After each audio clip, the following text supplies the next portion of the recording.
नमस्कार दोस्तों, आज की कहानी का नाम रहेगा पति धर्म।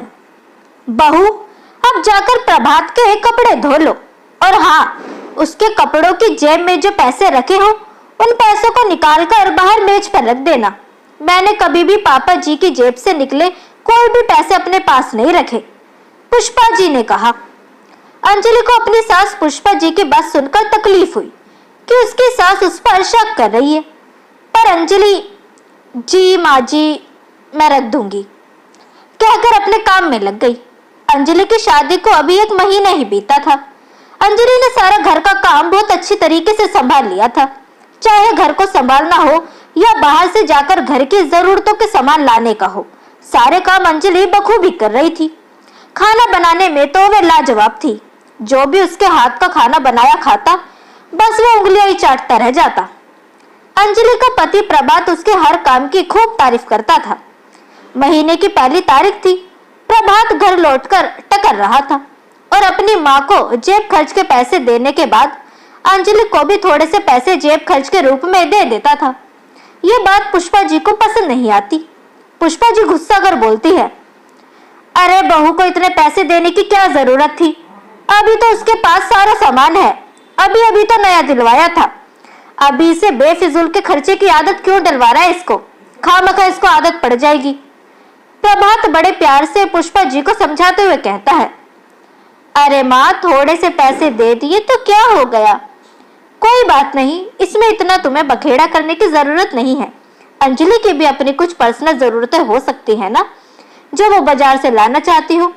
वो खुद से अपना सामान ले आया करेगी, तो उसमें उसको नाराज होने की फिर जरूरत नहीं पड़ेगी और तुम्हें भी नाराज होने की जरूरत नहीं है इस बात से। पुष्पा जी और भड़क जाती है, पर्सनल जरूरतें? मुझे कभी तुम्हारे पापा ने कोई जेब खर्च नहीं दिया और ये अभी 2 दिन हुआ है घर में नई नहीं आई है। इनको लुटाने के लिए पैसे दिए जा रहे हैं। अभी आते ही आते सिर पर मत चढ़ाओ, नहीं तो नुकसान तुम्हारा ही होना है। प्रभात को जवाब नहीं देता है, बस शांति से अपनी माँ की बात सुनता रहता है। शाम की चाय पीते समय एक दिन पुष्पा जी ने प्रभात के सामने अंजलि से बोला, मैं तो जब भी बाजार से सामान खरीदने जाती थी तो तुरंत आकर पैसे का हिसाब प्रभात के पापा को और बचे हुए पैसे उनको वापस दे देती थी, मगर आजकल की बहुओं को तो ये सब आता ही नहीं। घर का खर्च ईमानदारी से कैसे चलाएं वे? अंजलि इस बात पर अपनी सफाई देना चाहती है, किंतु प्रभात उसे इशारे से कुछ बोलने से मना कर देता है।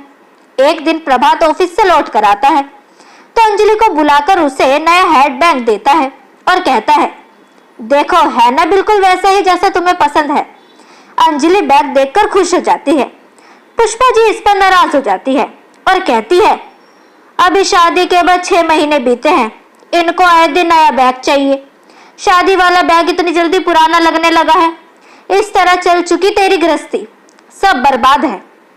प्रभात उस समय तो शांत रहता है, फिर थोड़ी देर बाद खाना खाकर अपनी माँ पुष्पा के कमरे में जाकर उन्हें प्यार से समझाता है, देखिए माँ, मुझे अपने ऑफिस की एक पार्टी में अंजलि के साथ जाना है और उसके हैंडबैग का हैंडल टूट गया था, इसलिए मैं नया ले आया।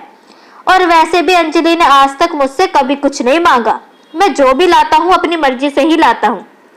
पुष्पा जी कहती है, बेटा अगर इस तरह से उस पर आंख बंद करके विश्वास करोगे तो सारे पैसे उसके ऐशो आराम में ही खर्च हो जाएंगे और कब तुम्हारी गृहस्थी पूरी खाली हो जाएगी इस बात का तुम्हें पता तक नहीं चलेगा।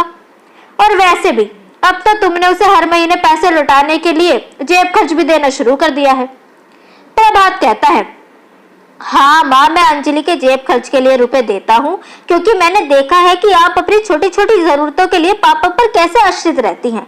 आपके पास पैसे ना होने की वजह से कितनी बार आपका सामान रह जाता है, पसंद हुई चीज भी आप खरीद नहीं पाती, अपनी इच्छाएं अपने मन में ही दबा लेती थी। माँ, मैं नहीं चाहता हूँ कि अब आपकी तरह अंजलि भी इस तरीके की कोई चीज सहे, इसलिए मैं आप दोनों लोगों को जेब खर्च अलग अलग देता हूँ, जिससे बिना हिचकिचाए आप लोग अपने पैसे का हिसाब खुद से कर सके। अंजलि मेरी अर्धांगिनी है, वो मेरी हर छोटी बड़ी खुशी का ख्याल रखती है, मेरे बिना कहे मेरी हर बात समझ जाती है, तो क्या मेरा फर्ज नहीं बनता कि मैं भी उसकी जरूरतों को पूरा करूं? पुष्पा जी कहती है, पर तुम खुद देखो प्रभात, तुम बाजार से सामान लाने के लिए कितने सारे रुपए उसे देते हो उसने कभी भी तुम्हारे लिए पैसों से 2 रुपए की भी चीज लेकर आई है बचाकर? या तुमसे कभी उसने कहा है? तुम्हें पैसे वापस भी नहीं दिए उसने कभी, जो कि बचे हुए हों। इस पर प्रभात कहता है, हाँ माँ, आपको नहीं पता, अंजलि बहुत ही बेहतर तरीके से घर चलाना जानती है। उसने तो अपनी डायरी बना रखी है जिसमें वो हर एक चीज लिखती है, हर एक खर्च लिखती है, सब नोट कर लेती है। इसी से कब कितना खर्च होगा उसका अंदाजा भी लग जाता है। प्रभात लाकर वो डायरी पुष्पा जी को दिखाता है।